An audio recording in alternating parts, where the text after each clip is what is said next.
menjadi salah satu alternatif pendidikan yang sampai hari ini eksistensinya bisa dibuktikan. Kita tahu bahwa model pendidikan yang paling awal adalah pondok pesantren. Dan zaman dulu sebelum ada sekolah, sebelum ada madrasah, itu adalah pondok pesantren. Yang penerusnya jenis-jenis semua. Nah, perjalanan pondok pesantren sampai hari ini sangat luar biasa. Ada satu pondok pesantren dengan santri yang ribuan, Sekar Putih. Ini ada 1.400 dan sebagainya. Pondok pesantren Api Tegalrejo juga demikian. Ada yang sampai 40.000 dan sebagainya. Itu kenapa? Karena animo tawaran bahwa pendidikan pondok pesantren ini adalah salah satu alternatif pondok pesantren yang atau tawaran model pendidikan yang menjanjikan, bisa dipertanggungjawabkan. Ketika ini dengan baik, pesantren ramah anak adalah jaminan dari kita semua agar pondok pesantren ini bisa menjaga marwahnya yang mungkin akhir-akhir ini agak kurang diminati atau bahkan yang punya ada yang beranggapan miring terhadap pesantren. Hari ini kita jawab bahwa kita adalah santri yang bisa betul-betul berkhidmat pada pesantren kita, kepada guru-guru kita dengan mengedepankan akhlakul karimah. Terima kasih, pendek saja yang saya sampaikan dan mohon maaf atas segala khilaf. Wassalamualaikum warahmatullahi wabarakatuh. Tadi menerangkan kekerasan. Ada beberapa kekerasan anak-anak santri. 4, ya, kekerasan fisik, seksual, terus psikis, ya. Rata-rata yang saya Pak Kiai. Saya nanti akan banyak ulas tentang kekerasan seksual. Namun kekerasan fisik juga banyak. Alhamdulillah aman pondok sini nggih. Ada beberapa pesantren yang Magelang ini kan luar biasa banyak ya. Yang ini kekerasan fisik ya dilakukan oleh seniornya. Ya, mungkin tradisi yang diturunkan mungkin tidak dari Pak Kiai, namun dari dibentuk sendiri, ini tolong dihilangkan ya, karena banyak orang tua yang datang ke tempat kami, anaknya sudah babak belur, anaknya sudah ketakutan tidak mau mondok. Nah, ini karena dampak kekerasan fisik. Kalau fisik, seksual, dampak ke ini enggak? Psikis enggak? Pasti, iya pasti psikis. Dan saya Pak Kiai, saya nggak ikut-ikutan Bu Ziza karena ben semangat.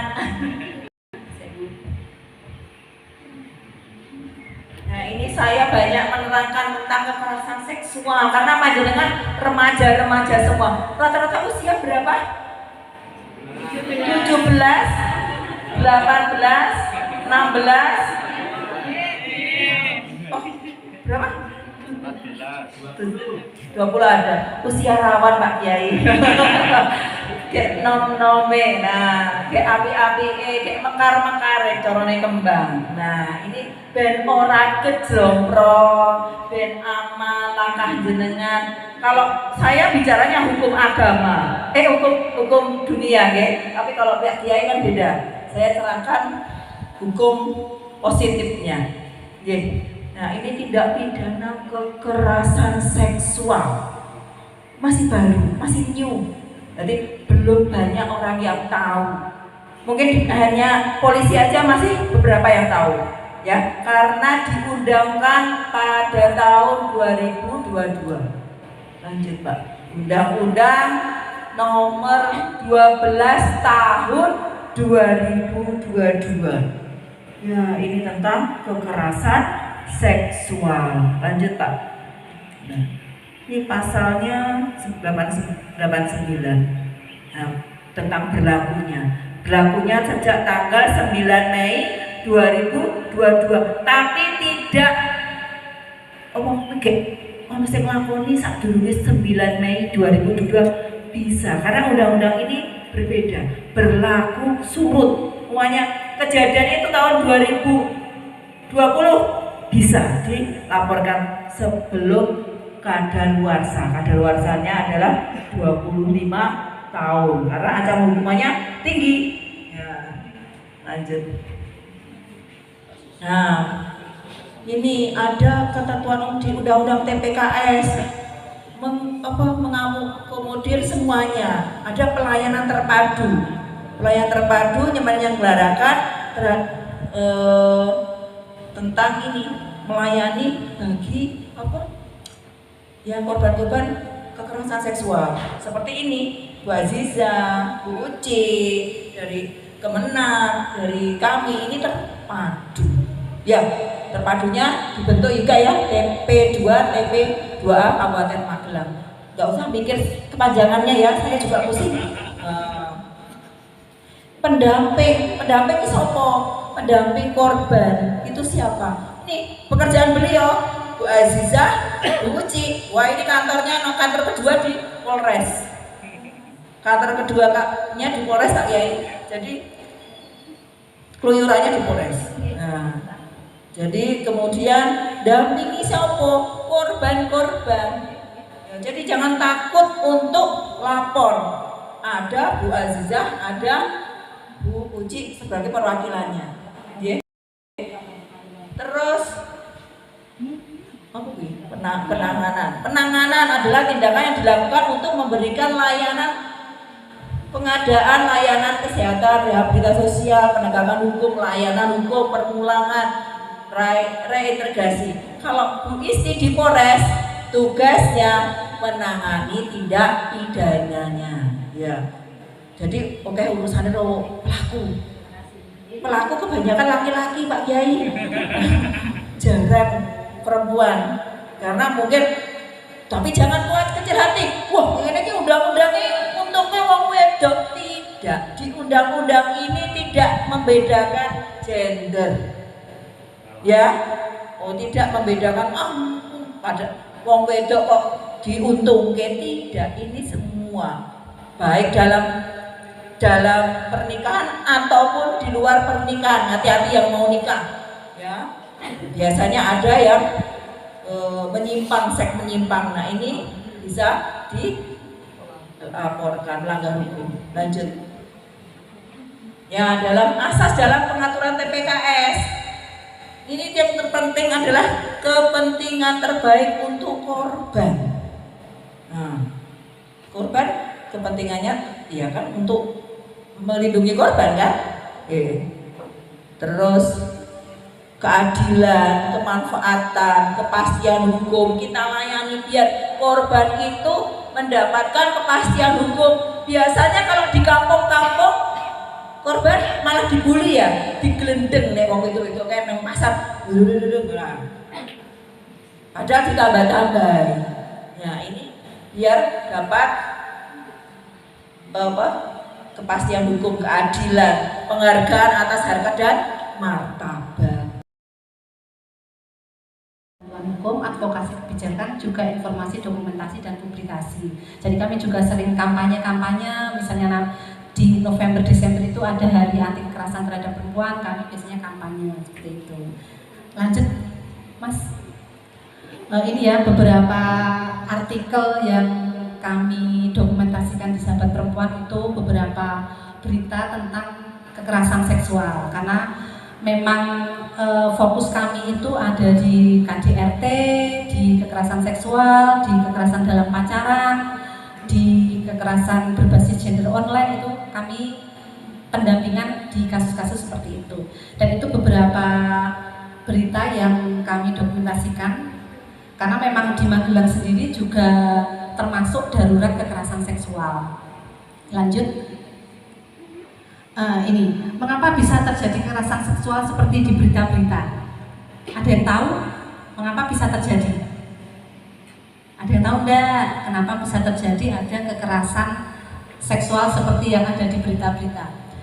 Teman-teman ini ya bawa HP ya, sering baca berita tentang kekerasan seksual? Boten, enggak boleh bawa HP ya, guys ya. Oh iya.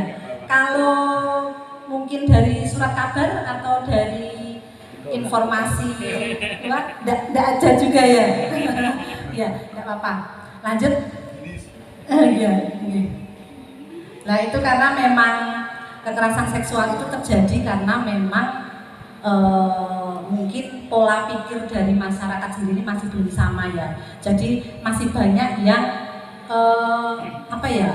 biasa kok, ngemek, sweet tadi seperti yang disampaikan Bu Isti, itu hal yang biasa. Dan juga kalau di sini itu kan ada yang namanya budaya patriarki ya. Jadi laki-laki itu nomor satu gitu. Laki-laki itu superior. Tapi mungkin di sini boten ya. Kita sama nih, kita setara. Laki-laki dan perempuan itu sama. Cuma beda perannya aja yang beda gitu. Nah ini kalau ciri laki-laki itu apa? Saya mau tanya ini, ciri-ciri laki-laki itu apa? Ciri-cirinya, ayo, masa nggak paham sama ciri-ciri laki-laki? Itu ada ganteng, ya kan? Berjangkung, berjenggot, kuat. Kalau laki-laki kuat, perempuan ada yang kuat nggak? Ada ya. Ini Bu Isti ini kuat sekali loh. Dia itu nerima laporan itu jam 12 malam, jam 1 malam diterima sama Bu Isti. Itu beda sama Polres yang lain. Kalau Polres yang lain itu paling maghrib itu sudah nggak ada layanan. Kalau Bu Isti itu sampai pagi diterima ya Bu Isti ya. Ini mantap, ini kuat, ini perempuan hebat ini. Lalu ciri-ciri laki-laki lain itu punya penis. Kalau perempuan apa? Vagina, ya. Kok tahu? Nanti putrane jenengan tanya, mosok namanya tahu, nanti ada tahu lah ini dipadak. Ampun ngoten, tetap namanya vagina. Kalau laki-laki penis itu memang harus diajarkan dari usia dini agar tidak salah. Nanti gede-gede mau tahu kok padak. imajinernya beda nanti. Ya. Lalu mengedepankan logika. Kalau laki-laki mau mboten Gus, mengedepankan logika mboten. Atau mengedepankan rasa. Oh, dua-duanya. Berarti mantap ini. Dua-duanya. Punya kumis. Ini punya kumis semua Mbak ini. Perempuan ada loh yang punya kumis? Ada nggak? Ada ya. Istilah dia itu kumisnya tebal ini. Lalu tidak boleh nangis. Lalu sebentar, kalau laki-laki itu tidak boleh nangis. Ada loh laki-laki yang nangis. Boleh laki-laki itu menangis. Oh, laki-laki nangis itu tidak terus berubah jadi perempuan kok. Iya kan? Tetap laki-laki, buat nangis toh. Jatuh sakit nangis wajar, gitu ya. Karena merasa sakit. Lalu suara berat. Ada nggak laki-laki yang suaranya nggak berat? Ada. Kalau perempuan suaranya berat ada. Nah ini sekarang kalau ciri-cirinya perempuan, Mas. Nah kalau perempuan cantik, iya kan? Punya berpayudara. Laki-laki punya payudara enggak? Punya, tapi tidak bisa besar karena tidak menyusui. Iya, kan memang itu ciri-cirinya biar kita bisa loh membedakan. Oh ini lanang, ini wedok. Lalu perempuan punya rahim, iya kan? Jadi bisa mengandung. Kalau laki-laki nggak punya rahim kan? Iya, kan laki-laki punya rahim mah ngeri nanti. Mosok laki-laki mengandung. Lalu perempuan lembut, iya enggak?